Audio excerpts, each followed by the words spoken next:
대법원 화제의 판결을 소개하고 해석해보는 판결록으로 시작해 보겠습니다. 뉴스와 신문에서 회자되고 나는 화제의 판결들을 알아볼 텐데요. 우선 오늘은 어떤 사건 준비하셨을까요? 네, 요즘에 뉴스에 많이 보면 저출산 문제가 많이 대두되고 있죠. 네. 아이들을 많이 낳지 않아서 음. 최근에 점점 출산율이 적어지니까 입학하는 아이들도 적어지고 이런 네. 부분들이 있는데 이것과 직접적인 원인은 아니지만 아무래도 워킹맘, 부부가 같이 다 회사에 근무를 하고 있고 아이를 어떻게 어, 음. 어, 뭐 양육을. 양육하는 네. 문제가 생기는데 회사에서는 육아휴직이라는 제도가 있습니다. 그러면 육아휴직을 하게 되면 1년 동안 갔다 오는데 그럼 갔다 왔을 때 내 회사에 내 자리는 그대로 있는가? 또 내가 다른 어떤 조치를 받았을 때는 이게 불이익하게 어떻게 회사에 조치 받았기 때문에 정상적으로 요청을 할 수 있는가? 이거와 관련된 판례인데 사실관계를 약간 좀 정반대인 결과에 있는 판결 두 가지를 소개해 드리려고 합니다. 네, 아이를 두신 이제 뭐 어머니나 아버님 분들이 굉장히 좀 관심이 갈 만한 그런 이슈가 아닐까 싶은데요. 우선 첫 번째 판결 내용이 궁금한데요. 어떤 내용일까요? 네, 최근에 판결한 내용은 결과론적으로 부당한 전직 조치다라는 판결이 난 겁니다. 네. 사안을 보면 간단하게 말씀을 드리면 육아휴직 전에는 생활문화 매니저에서 근무를 했었는데 네. 나중에 복귀하고 난 다음에는 냉동 냉장 영업 담당 업무로 전직이 됐거든요. 네. 그랬을 때 이 부분은 결론적으로 부당한 전직이다. 처우 복귀 명령을 했습니다. 네. 대법원에서 그렇게 판결을 했는데 그 이유를 구체적으로 보면 남녀고용평등법에서는 육아휴직 기간 중이라든지 전후에 네. 어떤 그 사람의 직책, 급여, 경제적인 급여, 그다음에 직책, 지위, 업무 이런 부분에서 불이익한 처우를 해서도 안 된다라고 규정돼 있습니다. 그리고 금액이 임금 조건이 같다고 하더라도 이 사람의 직책이 육아휴직 전의 직책과 상당한 업무가 다르고 또 이 업무를 함에 있어서 상당히 불리하게 작용한 경우에는 이것도 불이익 처우라고 볼 수 있다라는 네. 거 하고 있는데 구체적으로 판례가 어떤 기준으로 이 사실관계를 확인하는지 제가 말씀을 드리면 네. 아까 이제 남녀고용평등법에서는 그렇게 규정돼 있고 네. 이 취지는 사실 육아휴직을 갔다 오면 1년이란 공백 기간이 있잖아요. 그쵸. 그러면 1년이란 공백 기간 동안에 그 사이에 회사는 많은 일들이 바뀌어 있을 것이고 매출이나 업무 조직이나 급여라든지 만약에 그런 게 똑같으면 좋은데 1년이란 기간 동안에 많이 바뀔 수도 있단 그럴 수 말이죠. 있죠. 또 거기에 같이 근무했던 직원들도 많이 바뀌고 하면 음. 사실 육아휴직을 내기가 불안하죠. 그렇죠. 그리고 또 내가 1년 뒤에 갔다 오면 내 자리가 없어지지는 않을까라는 불리함감이 있는데 법원에서는 이렇게 판단을 하고 있습니다.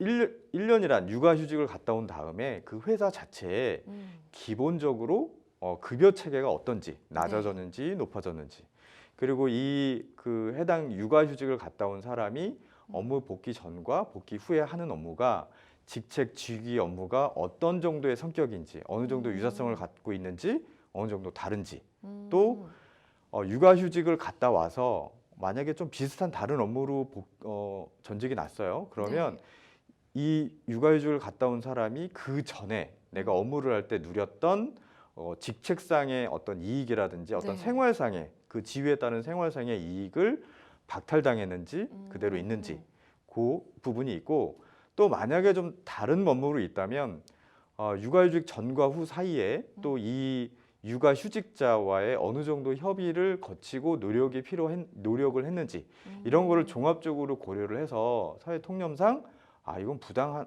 조치다, 부당하지 않은 조치다라는 부분을 판단하게 되는데 여기서 기준점은 급여가 똑같다고 하더라도 해당 업무 지위 자체가 업무 성격이라든지 어떤 그 생활상의 불이익이라든지 이런 부분들이 그 동일성 범주 내에서 많이 벗어나게 되면 이것도 불이익한 전직 조치라고 판단될 가능성이 있다는 점을 유념하시면 될 것 같아요.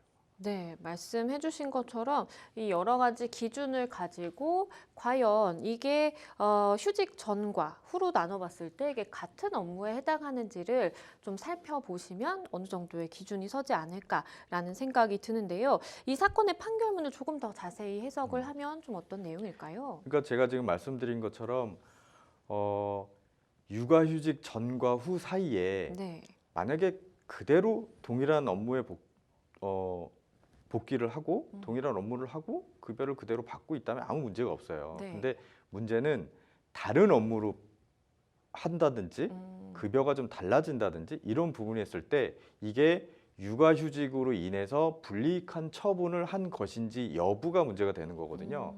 그러니까 이때는 회사 자체 내에 시스템, 매출이 저조해서 급여가 낮아졌다든지 아니면 이 사람이 육아휴직이 아니라 이 사람 자체의 어떤 업무의 성적 그리고 그 회사의 그 팀의 여러 가지 상황 그리고 이 부분에 대해서 다른 업무로 육아휴직이 아니더라도 다른 업무로 전직 조치될 수 있는 가능성이 있는지 여부에 대한 사실관계 판단이거든요. 그래서 네. 이 방금 말씀드린 판례의 경우에는 전혀 다르죠.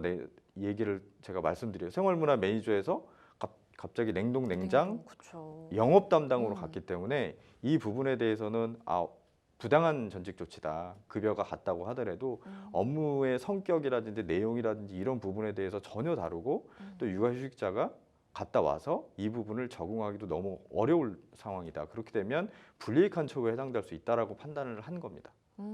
그렇다면 앞서서 두 가지의 판결 내용이 있다라는 말씀을 주셨는데 이 두 번째 판결 같은 경우에는 또 어떤 내용일까요? 한 가지 말씀드리면 요건 좀 정반대의 사실, 약간 좀 다른 사실관계인데 네.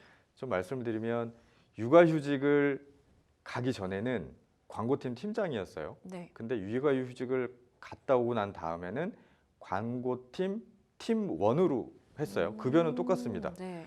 근데 얼핏 보기에는 팀장에서 팀원으로 좀 낮아진 것 좀 같잖아요. 기분이 안 좋을 것 예, 같아요. 근데 사실관계를 좀 들여다보면 네. 복귀 후에 광고팀 팀원으로 하지만 자리가 홍보팀원의 자리로 배속이 됐어요. 네. 그리고 광고팀과 홍보팀이 약간 또 업무도 좀 비슷해요. 그죠? 음. 근데 급여는 비슷한 수준이고 네. 그러면 법원에서는 사실관계를 어떻게 파악했냐? 회사에서는 어떻게 주장했냐? 사실 아까 말씀드린 것처럼 이 조치가 육아휴직으로 인한 것인지 아니면 회사 자체의 시스템, 이 시스템과 이 육아휴직을 했던 사람의 업무의 행태와 성격과 실적에 따라서 자연스럽게 할 수 있는 사회통념상 조치인지를 판단했거든요. 그래서 네. 요 판례에서는 여러 가지 증인도 나오고 주장도 오고 갔는데 육아휴직이 아니라 그 전서부터 뭐 인사팀과의 여러 가지 문제 그리고 그 팀원들 사이의 어떤 불신 그리고 여러 가지 회사의 상황 그리고 육아휴직함으로 인해서 다른 사람이 대체할 수밖에 없던 상황 여러 상황들을 전반적으로 주장을 했고 법원에서는 그걸 인정을 했습니다. 이거는 육아휴직 자체로 인해서 이렇게 형태가 달라진 것이 아니라 그 자체로 회사 내부 시스템 육아휴직 자체가 아니라 이 사람의 업무 실적 행태 그리고 그 직원들 간의 관계 또 회사에서 팀장이 없어짐으로 인해서 업무 공백으로 인해서 다른 팀원들이 다 신청을 해서 면접을 보고 했던 여러 가지 상황을 봐서 업무적으로 진행되어 왔던 거다. 그리고 광고 팀원이라고 하지만 홍보팀의 자리가 배정됐다고 하지만 실제로는 광고와 관련된 업무와 유사하다. 그렇기 때문에 이거는 부당한 전직이 아니다. 이렇게 판결을 했습니다. 이 부분에서도 법원에서는 아까 말씀드린 그런 기준을 가지고 이게 육아휴직으로 인해서 불이익을 준 건지 아니면 회사 자체 내의 시스템 그리고 이분이 그 육아휴직 전에 어떤 업무를 해서 어느 정도 실적이 있었고 어느 정도의 관계에 있었고 문제가 있었는지 이런 걸 다 고려를 해서 어쩔 수 없는 회사의 선택이었다.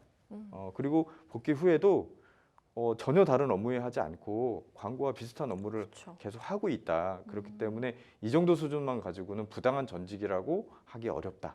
이렇게 판단을 했습니다. 네, 사실 시청자 여러분들이 딱 들으셨을 때는 둘 다 다른 보직으로 이제 배치가 됐고 뭔가 불이익해졌다라고 느끼셨을 수도 있겠지만 하지만 변호사님 말씀해 주신 것처럼 뭔가 회사의 조직상의 뭐 개편이라든지 내부 사정으로 인해서 이렇게 광고 팀원에서 팀장에서 팀원으로 옮겨가는 그것은 또 불이익한 조치가 아니다라고 본 판결도 있다라는 것 기억을 해보시면 좋을 것 같습니다.